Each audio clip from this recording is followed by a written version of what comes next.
Hi! I recently got a chance to dive into the closed beta or coziness test for Petit Planet, the brand new life sim game from Hoyoverse, the legends behind Genshin Impact and Honkai Star Rail.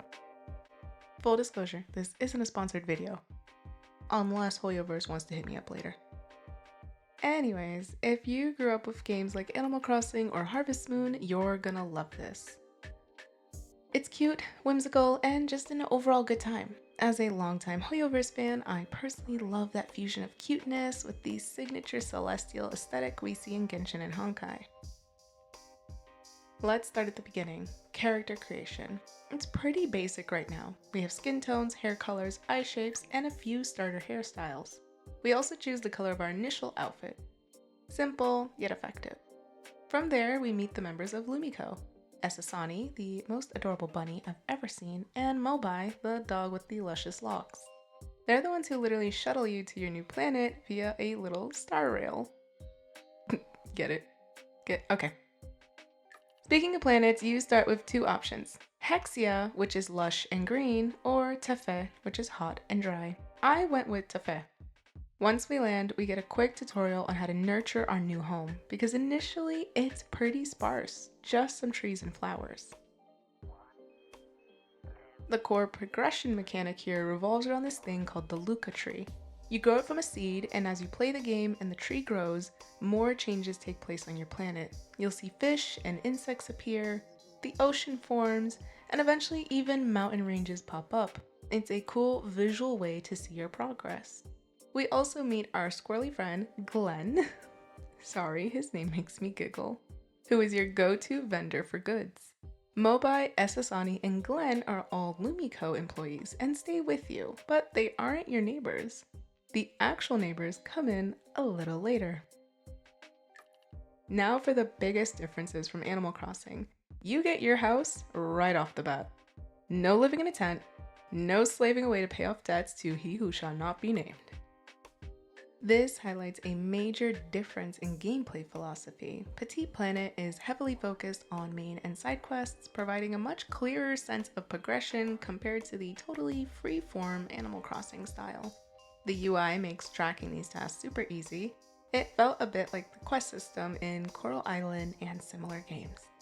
You can technically ignore these tasks and just explore freely, but the game is definitely pushing you towards completing objectives from the main campaign, daily activities, and neighbor requests. Now here's a potential point of contention, the energy system.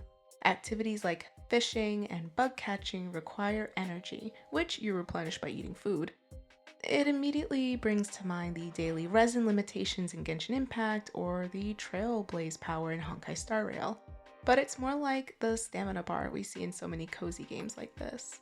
As I played, I had no issues replenishing my energy since you have plenty of items you can cook or eat off your tree.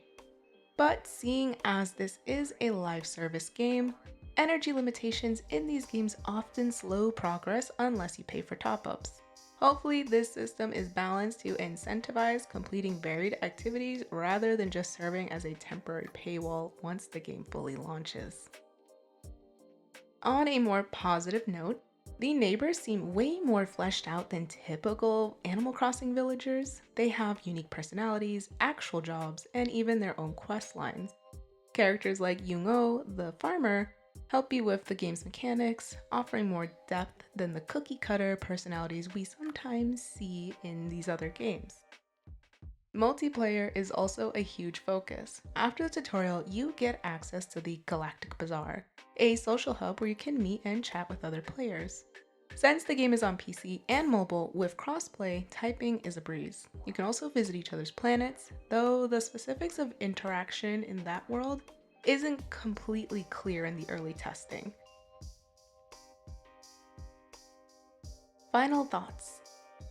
So, does Petit Planet have what it takes to rival Animal Crossing? I definitely think it has the potential. It's free to play, which is a major selling point over a full-price AAA game, and the live service model means we should see consistent updates and events, and I for one look forward to hanging out with my friends at the bazaar or their planets. The focus on quests, the in-depth characters, the robust multiplayer features really help it stand out. It feels like a genuine attempt to evolve the life sim genre, which I think is a great thing for us players. I'm definitely excited to see how it develops. What do you guys think? Will you be checking this out when it launches? Let me know in the comments below. Also, be sure to not forget to like and subscribe for more content like this, and I will catch you next time. Bye!